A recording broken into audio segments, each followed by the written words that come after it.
एक छोटे से पहाड़ी गांव में घने जंगल के किनारे मोहन नाम का एक गरीब लकड़हारा रहता था।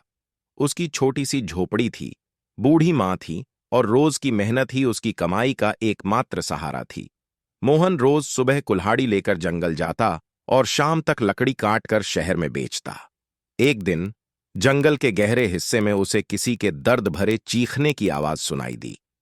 वह आवाज एक बंदर के बच्चे की थी, जो शिकारी के लगाए जाल में बुरी तरह फंसा हुआ था। उसके पैरों से खून निकल रहा था और आंखों में डर साफ दिख रहा था।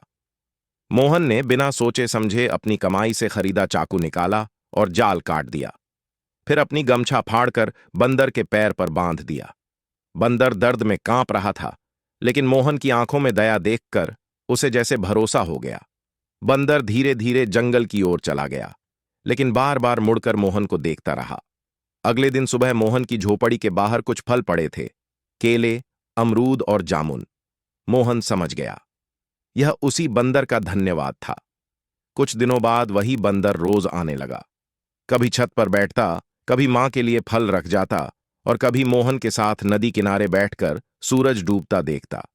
मोहन उसे छोटू कहकर बुलाने लगा। अब मोहन अकेला नहीं था।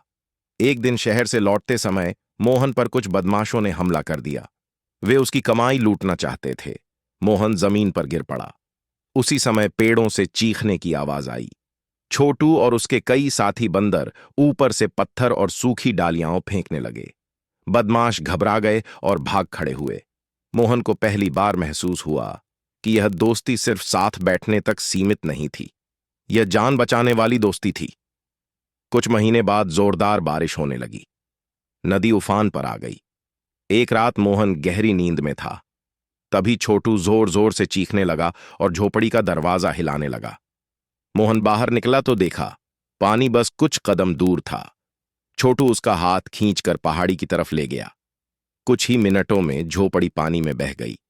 मोहन की आंखों से आंसू बह निकले। गांव वालों ने मोहन की मदद की, उसे पहाड़ी पर नई झोपड़ी बनाने में सहयोग दिया। छोटू रोज आता, कभी बच्चों के साथ खेलता, कभी मोहन की मां के पास बैठ जाता। मोहन जब भी उसे देखता मुस्कुराकर कहता, तू सिर्फ बंदर नहीं, तू मेरा परिवार है। और छोटू जैसे समझ जाता,